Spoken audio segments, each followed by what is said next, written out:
आखिर राहुल गांधी और अभिजीत दीपिके जो कि छात्रों का प्रतिनिधित्व करते हैं, उनकी एक बंद कमरे की मीटिंग के बाद में कैसे 250 सांसद भी राहुल गांधी के साथ खड़े होते नजर आए। मगर इसी बीच में सुप्रीम कोर्ट ने किस तौर पर गृह मंत्रालय के खिलाफ में एक्शन ले लिया है और किस तौर पर संसद से मोदी और शाह गायब दिख रहे हैं। स्वागत है आप सभी का। आप देख रहे हैं द राजनीति का विशेष सेगमेंट खबर और विश्लेषण। मैं हूं जबार खान।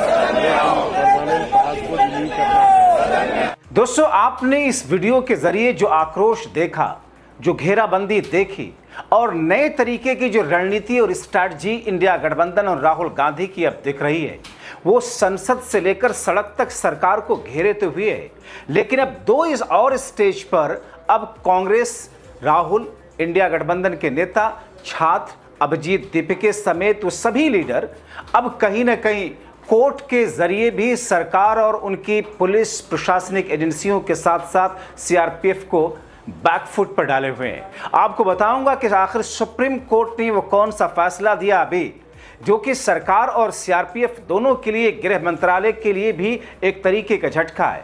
मगर दोस्तों, इस बीच में विडंबना ये है कि जिन युवाओं को लेकर के मोदी सरकार उनके साथ खड़ी होने की बात करती है, उन युवाओं के खिलाफ क्या कुछ नहीं हुआ, मगर जवाब देने और चर्चा के लिए संसद में मोदी और शाह दोनों नहीं आ रहे। अभी वीडियो देखिए जिसे राहुल ने पोस्ट करके लिखा है, छात्र न्याय का पात्र है, हमारे छात्रों के खिलाफ क्रूरता की जांच के लिए एक स्वतंत्र सुप्रीम कोर्ट की निगरानी वाली उच्चाधिकार प्राप्त समिति का गठन किया जाना चाहिए।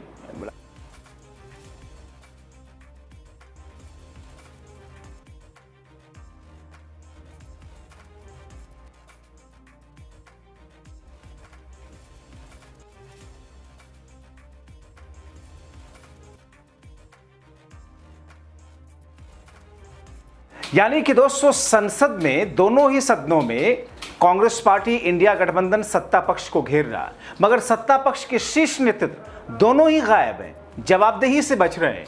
इस बीच में बड़ी खबर सुप्रीम कोर्ट से आ गई, जिसने राहुल खेमे और छात्रों के लिए एक नई एनर्जी दे दी। सुप्रीम कोर्ट ने हंटर चलाते हुए पुलिस और पैरामिलिट्री फोर्स पर शिकंजा कसते हुए एक आदेश दिया, जिससे यह संकेत मिलने लगे कि अब राहुल और छात्रों की लड़ाई को रोकने के लिए गृह मंत्रालय का झूठ और पुलिस पैरामिलिट्री का छात्रों के खिलाफ लिया गया एक्शन भी अब उनके खिलाफ एक्शन होगा। जंतर मंतर पर प्रदर्शन के दौरान 200 पैलेट गन चलाए जाने पर सुप्रीम कोर्ट ने दिल्ली पुलिस को सख्त निर्देश जारी किया। सुप्रीम कोर्ट ने दिल्ली पुलिस से भीड़ नियंत्रण से संबंधित अपने उस स्टैंडिंग ऑर्डर को रिकॉर्ड पर रखने को कहा, जो इस संबंध में चरणबद्ध या अनुपातिक बल प्रयोग के नियमों को तय करता है। मतलब यहां फिर दिल्ली पुलिस और पैरामिलिट्री फोर्सेस के साथ साथ गृह मंत्रालय फंसता दिख रहा है। सुनवाई के दौरान सुप्रीम कोर्ट ने लेडी हार्डिंग मेडिकल कॉलेज और दूसरे अस्पतालों को निर्देश दिया कि पैलेट गन की फायरिंग में घायल हुए याचिकाकर्ता और प्रदर्शन के दौरान घायल हुए अन्य सभी लोगों को आवश्यक और उचित इलाज उपलब्ध कराए जाएं। यानी कि सुप्रीम कोर्ट ने अगर खुद से ये शब्द कहे हैं तो लाख डिनायल मोड में सत्ता पक्ष उससे जुड़े हुए लोग क्यों ना हो, ये बात तो एस्टैब्लिश ही है। इंडियन एक्सप्रेस के मुताबिक सुप्रीम कोर्ट ने मोदी सरकार को निर्देश दिया है कि वो विरोध प्रदर्शनों के दौरान जंतर मंतर पर तैनात आरएएफ कर्मियों के गोला बारूद लॉक से जुड़ी चीजों को भी सुरक्षित रखे। मतलब सिर्फ पुलिस और पैरामिलिट्री फोर्स ही नहीं, बल्कि सरकार पर भी शिकंजा है। दरअसल सरकार और पुलिस के खिलाफ याचिकाकर्ताओं ने अदालत के सामने यह तर्क दिया था कि पुलिस के मौजूदा स्टैंडिंग ऑर्डर में विरोध प्रदर्शनों के दौरान पैलेट गन के इस्तेमाल की अनुमति है ही नहीं। आपको बताएं कि पैलेट गन का कोई एक निश्चित निशाना नहीं होता दोस्तों। आप जानते हैं, हवा में बिखरती हुई उछर्रें जिससे आंखों और महत्वपूर्ण अंगों में गंभीर क्षति पहुंचती है। यह कार्रवाई संविधान के अनुच्छेद 19(1)(b) के तहत शांतिपूर्ण एकत्र होने वाले मौलिक अधिकार का उल्लंघन करता है, मगर सरकार फिर भी प्रयोग करती है। मगर दोस्तों, ये सब कुछ तब हो रहा है, सरकार एक तरफ छात्रों के साथ होने की बात कर रही है, दूसरी तरफ छात्रों के खिलाफ बर्बरता और पैलेट गन के प्रयोग पर उठ रहे सवालों और चर्चा के बीच संसद में न तो प्रधानमंत्री के तौर पर नरेंद्र मोदी और न ही गृह मंत्री के तौर पर अमित शाह आ रहे हैं। और कहा यह जा रहा, राहुल गांधी ने जैसा कि कहा कि मैंने खुद देखा अपनी आंखों से कि अमित शाह फोन पर आदेश दे रहे थे। मतलब जिस मंत्रालय ने, जिस मंत्री ने पायलट गन चलवाया वो भाग रहा है, जबकि संविधान के आर्टिकल 75 के तहत मंत्री परिषद सदन के प्रति उत्तरदायी है। दिल्ली पुलिस में छात्रों पर बर्बरता की गई, उन पर पायलट गन का इस्तेमाल किया गया, मगर गृह मंत्री और प्रधानमंत्री संसद आकर चर्चा नहीं कर रहे।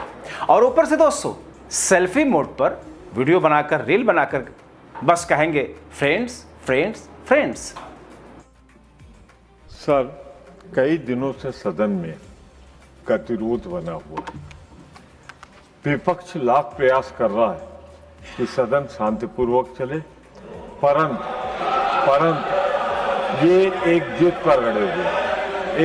पर अड़े हुए हैं और एक मतलब अब देखें इस समय क्या हो, आपकी परमिशन से मैं बोल रहा हूँ, आपके परमिशन से मैं बोल रहा हूँ और ये हंगामा कर रहे हैं।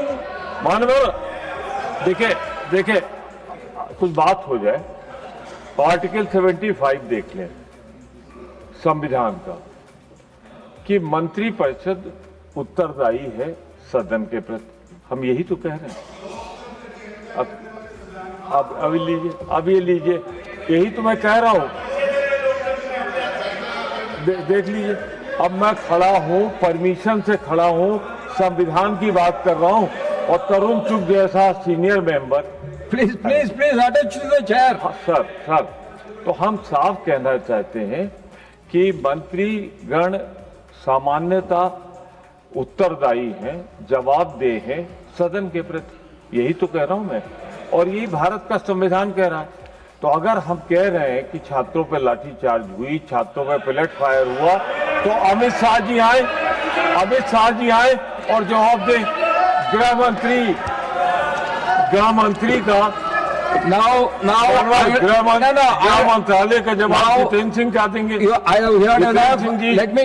दोस्तों, बतौर नेता प्रतिपक्ष राहुल गांधी ने सोशल मीडिया पर इसीलिए उन्होंने पोस्ट करके गृह मंत्री अमित शाह पर सीधा निशाना साधते हुए कहा, जब संसद में इतने गंभीर संवेदनशील विषय पर चर्चा हो रही तब गृह मंत्री संसद में मौजूद क्यों नहीं है, प्रधानमंत्री मौजूद क्यों नहीं है।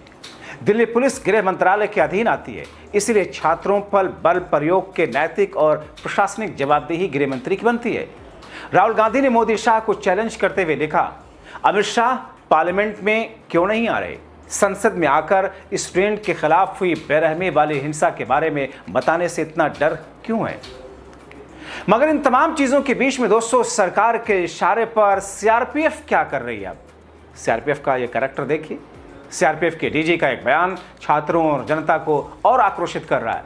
सीआरपीएफ के इन्वेस्टर सेरेमनी यानी कि अलंकरण समारोह में जवानों को संबोधित करते हुए डीजी ज्ञानंद प्रताप क्या कहते हैं।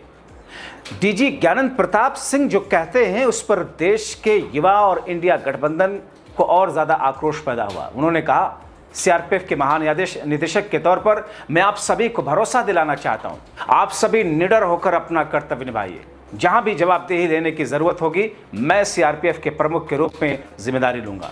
मतलब अब ये अहंकार सिर्फ सरकार में नहीं रहा, बल्कि सरकार ने एजेंसियों के साथ साथ पैरामिलिट्री फोर्सेस का कैसा राजनीतिकरण कर दिया है कि पैरामिलिट्री फोर्स का चीफ आकर के भारतीय जनता पार्टी के प्रवक्ता के तौर पर बयान दे रहा है। दोस्तों, जंतर मंतर और संसद मार्ग पर छात्रों के आंदोलन को जिस तरीके से कुचलने की कोशिश की गई, उसे कुचलने के लिए सरकार ने विशेष रूप से गृह मंत्रालय ने पुलिस के साथ ये जिम्मेदारी रैपिड एक्शन फोर्स यानी कि सीआरपीएफ को दी थी। दरअसल रैपिड एक्शन फोर्स सीआरपीएफ की एक विशेष इकाई है। सीआरपीएफ और आरएफ ने दिल्ली पुलिस की तरह बल का प्रयोग किया, यहां तक कि पायलट गन चलाया। दोस्तों, द इंडियन एक्सप्रेस ने भी खबर छापी कि आरएफ की महानिरीक्षक सीमा धुंधलिया ने अधिकारियों की बैठक में कहा कि 20 जुलाई को भीड़ नियंत्रण के दौरान अपनाया गया फोर्स ग्रेडियंट यानी कि बल प्रयोग का स्तर तय मानकों और आरएफ के प्रशिक्षण के अनुरूप नहीं था, दुरुपयोग हुआ है। यानी कि आरएफ के उस यूनिट की वो हेड अगर ऐसा कह रही हैं तो फिर इसका मतलब ये है कि साहब हुआ क्या है। दोस्तों, सुप्रीम कोर्ट में दायर याचिका में कहा गया था कि 20 जुलाई की शाम जब प्रदर्शनकारी कनॉट प्लेस के इनर सर्किल की ओर से पीछे हट रहे थे, कई लोगों ने सरेंडर की मुद्रा में हाथ ऊपर उठाए हुए थे, तब बिना किसी उकसावे के रैपिड एक्शन फोर्स यानी कि आरएफ के जवानों ने पंप ऑक्शन गन से फायरिंग की, पैलेट गन चलवाए। याचिकाकर्ताओं के शरीर में धातु के छर्रे यानी कि पैलेट्स धंसे हुए। अस्पताल से डिस्चार्ज होने के बावजूद जो पीड़ित हैं दोनों के शरीर में अब भी छर्रे मौजूद हैं, जिन्हें निकालने के लिए सर्जरी की जरूरत है। याचिका में पैलेट गन पर रोक की मांग की गई, जिसमें कहा गया कि आम नागरिकों के प्रदर्शनों और भीड़ नियंत्रण के लिए धातु या आंशिक रूप से धातु वाले pellet gun, 12 bore pump auction rifle के इस्तेमाल को पूरी तरीके से बंद किया जाए। 20 जुलाई की घटना में घायल हुए सभी पीड़ितों को मुआवजा, मुफ्त में इलाज और पूर्ण पुनर्वास प्रदान किया जाए। अब ऐसे में सुप्रीम कोर्ट ने फैसला देते हुए जो पहला स्टेप लिया है, मोदी सरकार, गृह मंत्रालय, पैरामिलिट्री फोर्स, सीआरपीएफ, आरएफ सबके लिए, दिल्ली पुलिस सबके लिए एक झटका है। मगर इन तमाम चीज़ों के बीच में दोस्तों सोचिए, प्रधानमंत्री मोदी, अमित शाह संसद में नहीं है, गायब हैं। उनकी कुर्सियां खाली के खाली रह जाती हैं और उनके पिछले सांसद कुछ भी अनाप शनाप संसद के भीतर बोलते हैं और उनका पिछला स्पीकर लोकसभा का सत्ता पक्ष के लोगों के सामने गुलामों की तरह नतमस्तक रहता है। मगर विपक्ष जब छात्रों की आवाज़ उठाता है तो उनको नित नए कानून के जरिए बोलने से रोकता है। ऐसे में दोस्तों ज़रूरी है, लोकतांत्रिक और संवैधानिक मूल्यों को पूरी तरह कुचलने से पहले आप जागरूक हो जाइए। कमेंट बॉक्स में अपनी राय लिखिए।